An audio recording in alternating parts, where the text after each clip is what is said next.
ओम नमो भगवते वासुदेवाय नमः। वास्तु ज्ञान गंगा चैनल पर आप सभी का स्वागत है। आइए जानते हैं निर्जला एकादशी के बारे में।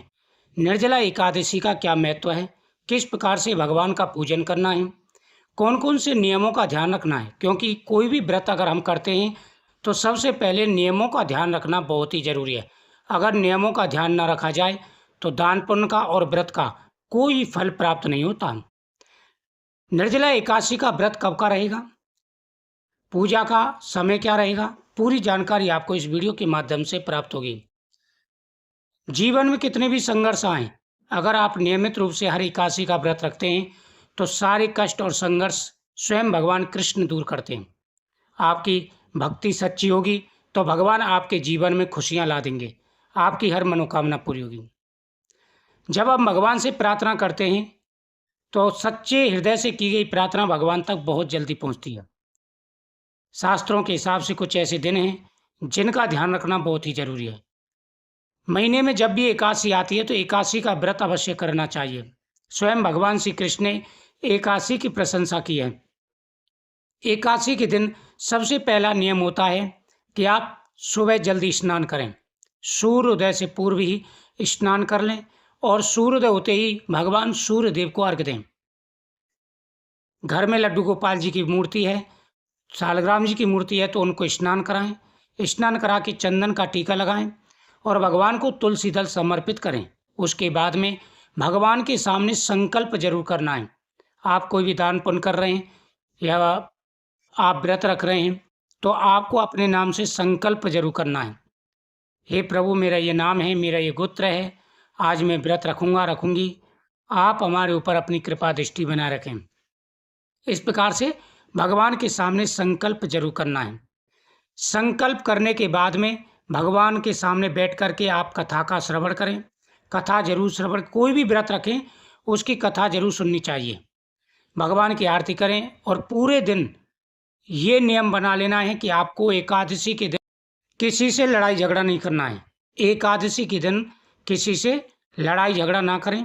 एकादशी के दिन झूठ ना बोलें, ज़्यादातर कम बोलें और जहाँ भी बोलना हो तो झूठ नहीं बोलना है, क्योंकि झूठ बोलने से व्रत खंडित हो जाता है। इस बात का विशेष रूप से आपको ध्यान रखना है।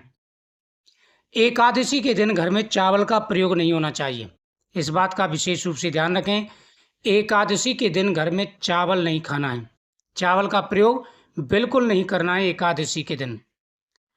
एकादशी के दिन घर में तामसिक भोजन नहीं बनना चाहिए। कोई कितना भी खाने वाला हो लेकिन उसे साफ मना कर दो कि भाई एकादशी के दिन आपको भोजन में चावल का प्रयोग नहीं करना है खाने में, और तामसिक भोजन बिल्कुल नहीं खाने। अगर तामसिक भोजन आप ग्रहण करते हैं तो फिर आपके लिए परेशानी खड़ी होगी, क्योंकि आपका ना दान पुण्य का महत्व रहेगा और ना ही आपकी पूजा का महत्व रहेगा। तो इसलिए विशेष रूप से ध्यान रखना है और आपको कोई भी तामसिक भोजन नहीं करना है। उसके अलावा विशेष रूप से आपको ध्यान रखना है कि किसी का अपमान नहीं करना है। बड़े बुजुर्ग का या घर की महिलाओं किसी का अपमान ना करें। अगर दरवाजे पर कोई आ जाता है तो उसे खाली हाथ ना भेजें, भोजन कराएं कम से कम। इतना नियम आपको ध्यान रखना है। साथ ही इस दिन बाल नहीं कटवाएं, नाखून ना काटें, इन बातों का ध्यान रखें। एकादशी के दिन भगवान के सामने दीपक जला करके मंत्रों का जाप करें और अगर संभव हो जाए, क्योंकि ये बड़ी एकादशी है, निर्जला एकादशी को भीमसेनी एकादशी भी बोलते हैं। कहते हैं कि अगर साल की पूरी साल की एकादशियों का व्रत नहीं रख पाते हैं, खाली निर्जला एकादशी का व्रत रख लेते हैं तो पूरे साल की एकादशियों का फल एक ही एकादशी को मिल जाता है। जैसे महीने में 2 एकादशी आती हैं तो साल में 24 एकादशी हो गई और 2 अधिक मास की होती हैं 26 एकादशी हो गई। अगर उन सभी का व्रत आप ना रख पाते हों तो इस एकादशी का व्रत निर्जल रख लेते हैं तो पूर्ण फल प्राप्त हो जाता है। एकादशी में खान पीन का विशेष रूप से ध्यान रखें। वैसे तो इस व्रत में पानी भी नहीं पिया जाता, निर्जल रखा जाता है, लेकिन गर्मियों का मौसम है, निर्जल रखना संभव नहीं होता है क्योंकि कई प्रकार की परेशानियां आ सकती हैं। इसलिए आप शरबत पीते रहें, जूस वगैरह पीते रहें, पानी पीते रहें और एक ही समय आप भोजन करें और भोजन में कूटू का आटा, सिंगाड़े का आटा, साथ ही आलू, फल, ये चीज़ें प्रयोग करें जब आप एक समय खाना खाएं। बाकी आप जब भूख लगे बीच में तो फल वगैरह खा सकते हैं, कोई परेशानी नहीं है।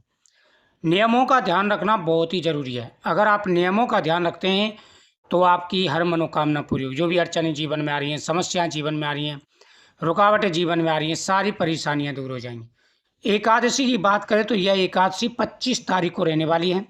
25 तारीख को रात तक एकादशी रहेगी, सुबह से लेकर के। तो सूर्योदय के हिसाब से यह जो एकादशी है वह 25 जून को ही इसका व्रत रखा जाएगा। और वैष्णव हो या स्मार्त तक सभी 25 तारीख को ही व्रत रखेंगे। महत्व इसी दिन का है। तो ये नियमों का ध्यान रखना है। और 25 तारीख की एकादशी रहेगी। दान पुण्य क्या करें? एकादशी के दिन अगर दान पुण्य करना चाहें तो क्या करें, ये मन में प्रश्न रहता है। साथ ही जो लोग एकादशी का व्रत प्रारंभ करना चाह रहे हैं वो इस एकादशी से या उत्पन्ना एकादशी से व्रत प्रारंभ कर सकते हैं। दान पुण्य का बड़ा महत्व है। देखो, गर्मी का मौसम है तो सबसे बड़ा दान है, आपको क्या करना है, कलश भर करके, मिट्टी का कलश जल से भर के उस पर फल रख करके आप ब्राह्मण को दे करके आएँ। गर्मी का मौसम है तो बहुत बड़ा महत्व होता है इसका, आप जरूर दान करके आएँ। उसके अलावा, इस दान के अलावा आप क्या करें, फल दान करें, पंखा दान करें, और छाता दान करें, जूता दान करें, वस्त्र दान करें। इन सभी दानों का बड़ा महत्व होता है।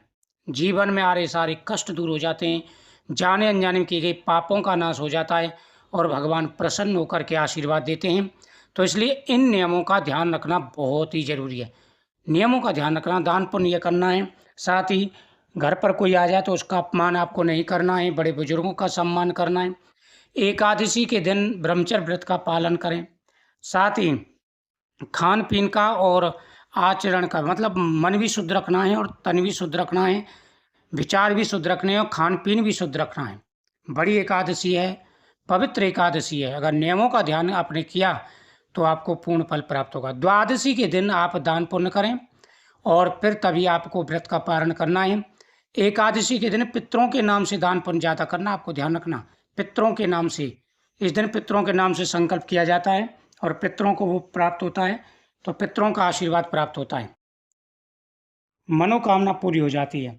तो भगवान की कृपा से आपके जीवन में आ रहे कष्ट दूर होंगे और आपको आशीर्वाद प्राप्त होगा।